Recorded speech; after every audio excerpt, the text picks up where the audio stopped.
Ignorance. Ignorance is the key to everything because everything comes from ignorance. What we will challenge, what we will accept, what we will respond to, what we will ignore, all comes from ignorance. What we will support and what we won't. And the idea from cradle to grave is to keep us in that state of ignorance. State schooling is stage one. Actually, it's stage two. Parents putting their programming onto their children before school is stage one if their parents are in that state of mind. But this is the first major program. State schooling decoded.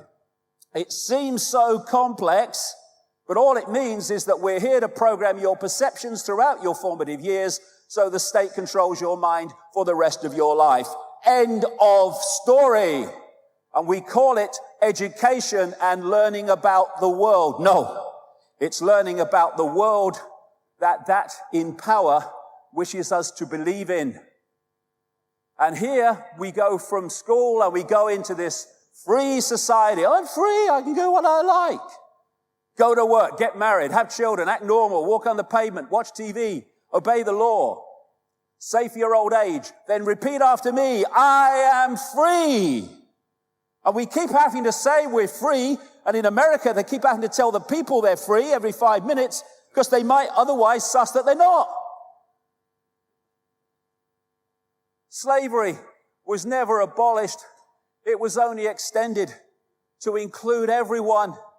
And yet people go so out of their way to convince themselves they're not in a state of slavery.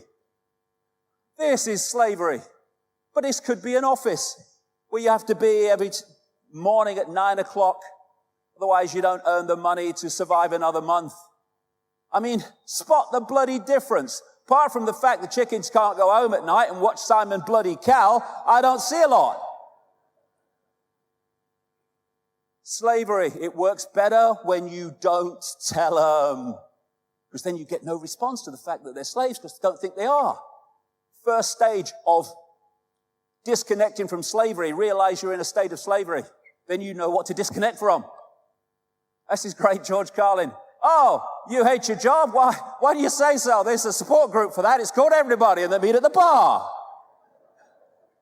And that's not true of everybody, but the vast majority of people every morning around the world get up out of bed, if they have one, and go to do something they'd really rather not do, but they got to pay the rent, so they got to do it.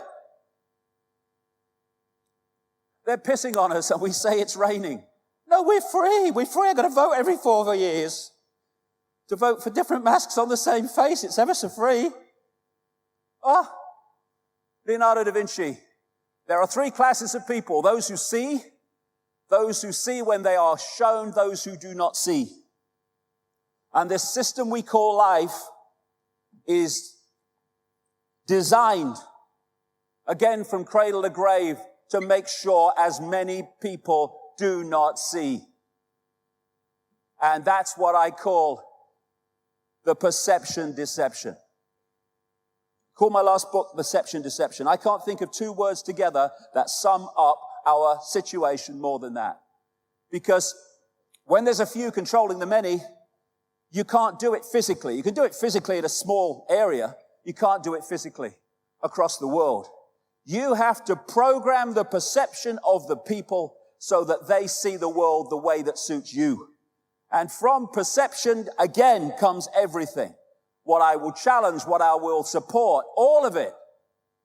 What I will see as good, bad, moral, immoral, all of it comes from perception, the point of perception. And that is the stadium on which the control of humanity is played out minute by minute. And it's even in their own quotes. These are 3 major CIA people. William Casey, CIA director, will know when our disinformation program is complete when everything the American public believes is false. The CIA owns everyone of any significance in the major media. William Coley, CIA director. Deception is a state of mind and the mind of the state.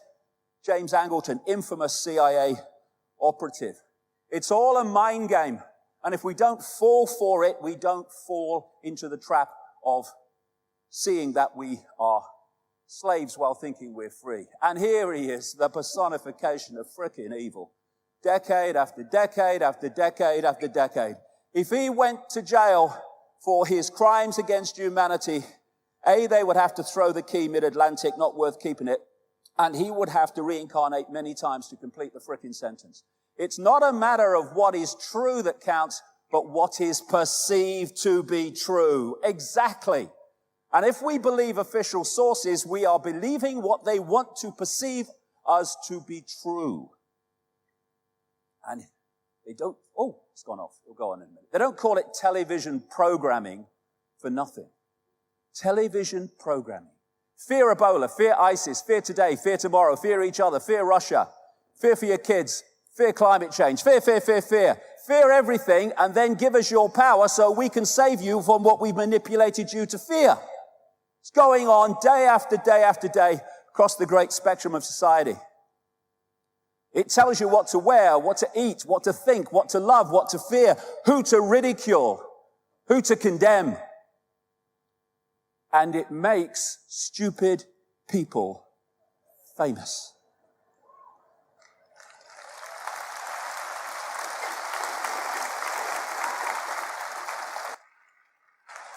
What is that? What is it? I mean, what is it? You know, my mother always used to get words wrong. She talked about defective inspectors and snatcher dispel. Satcher distel for anyone younger than me. And she'd look at that, she'd say, hey, up, Dave, she's twerping. Yes, mother, because she's a frickin' twerp. George Orwell, 1984. Football, beer, and above all gambling filled up the horizon of their minds. To keep them in control was not difficult. And note that, if you watch sport in this country, he wrote that all that time ago, 1948 that book came out. Above all gambling. The television sport coverage is awash with gambling. Who's that bloke? Ray Winston? Have a bang on that. Nah. I'm a man of the people, me. So lose your money. Nah. God, what bollocks we put up with.